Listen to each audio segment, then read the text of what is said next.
Hello friends, welcome back to Trishiv creations. ಇನ್ನೂ ಯಾರು ನನ್ನ ಚಾನಲ್ನ ಸಬ್ಸ್ಕ್ರೈಬ್ ಮಾಡಿಲ್ಲ, ಬೇಗ ಹೋಗಿ ಸಬ್ಸ್ಕ್ರೈಬ್ ಮಾಡ್ಕೊಳ್ಳಿ. ಹಾಗೆ ಇವತ್ತಿನ ವಿಡಿಯೋದಲ್ಲಿ ನಾನು ನಿಮಗೆ ಸಿಂಪಲ್ ಆ್ಯಂಡ್ ಟೇಸ್ಟಿಯಾಗಿ ಬೆಂಡೆಕಾಯಿ ಗೊಜ್ಜು ಮಾಡೋದು ಹೇಗೆ ಅಂತ ತಿಳಿಸ್ಕೊಡ್ತೀನಿ. ಬನ್ನಿ ನೋಡೋಣ. ಬೆಂಡೆಕಾಯಿ ಗೊಜ್ಜು ಮಾಡೋದಕ್ಕೆ ನಾವು ಫಸ್ಟು ಮಸಾಲಾನ ರುಬ್ಕೊಬೇಕು. ಈಗ ಮಸಾಲೆ ರುಬ್ಬೋದಕ್ಕೆ ಏನು ಇಂಗ್ರೀಡಿಯೆಂಟ್ಸ್ ಬೇಕು ಅಂತ ನೋಡೋಣ ಬನ್ನಿ. ಮೊದಲು ಒಂದು ಮಿಕ್ಸಿ ಜಾರಿಗೆ ಸ್ವಲ್ಪ ಕಾಯಿ, ಬೆಳ್ಳುಳ್ಳಿ, ಶುಂಠಿ, 2 ಟೊಮೆಟೊ, 2 ಸ್ಪೂನ್ ಸಾಂಬಾರ್ ಪೌಡರ್, ಜೀರಿಗೆ ಮತ್ತು ಸ್ವಲ್ಪ ನೀರನ್ನ ಸೇರಿಸ್ಕೊಂಡು ರುಬ್ಕೊತಾ ಇದ್ದೀನಿ.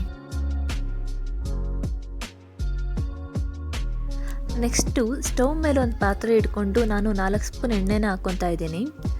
ಎಣ್ಣೆ ಕಾದ ನಂತರ ಕಟ್ ಮಾಡಿ ಇಟ್ಕೊಂಡಿರೋಂಥ ಬೆಂಡೆಕಾಯಿನ ಹಾಕ್ಕೊಂಡು ಚೆನ್ನಾಗಿ ಫ್ರೈ ಮಾಡ್ಕೊಬೇಕು. ಬೆಂಡೆಕಾಯಿನ ಮೊದಲೇ ಈ ರೀತಿ ಎಣ್ಣೆಲಿ ಚೆನ್ನಾಗಿ ಫ್ರೈ ಮಾಡ್ಕೊಳ್ಳೋದ್ರಿಂದ ಅದರಲ್ಲಿರೋವಂಥ ಸ್ಟಿಕ್ಕಿ ಅಂಶ ಎಲ್ಲ ಬಿಟ್ಕೊಳ್ಳುತ್ತೆ. ಹಾಗಾಗಿ ಗೊಜ್ಜು ಮಾಡಿದ್ಮೇಲೆ ಅದು ಅಂಟಂಟು ಅನಿಸೋದಿಲ್ಲ ತಿನ್ಬೇಕಾದ್ರೆ ನಮಗೆ. ಈಗ ಬೆಂಡೆಕಾಯಿ ಎಲ್ಲ ಚೆನ್ನಾಗಿ ಫ್ರೈ ಆಗಿದೆ. ಇದನ್ನು ಸಪ್ರೇಟಾಗಿ ಒಂದು ಪ್ಲೇಟಿಗೆ ತೆಗೆದಿಟ್ಕೊತಾ ಇದ್ದೀನಿ.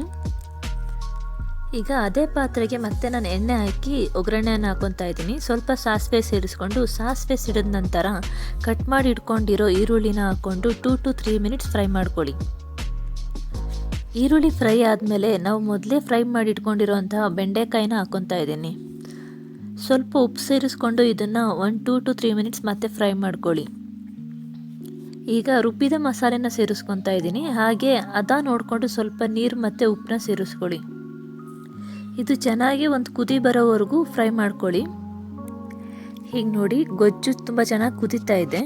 ಲಾಸ್ಟಲ್ಲಿ ಮೇಲೆ ಸ್ವಲ್ಪ ಕೊತ್ತಂಬರಿ ಸೊಪ್ಪನ್ನ ಸೇರಿಸ್ಕೊಳ್ಳಿ. ನಾನು ಇದನ್ನು ಇವತ್ತು ಚಪಾತಿ ಜೊತೆ ಸರ್ವ್ ಮಾಡಿದ್ದೆ.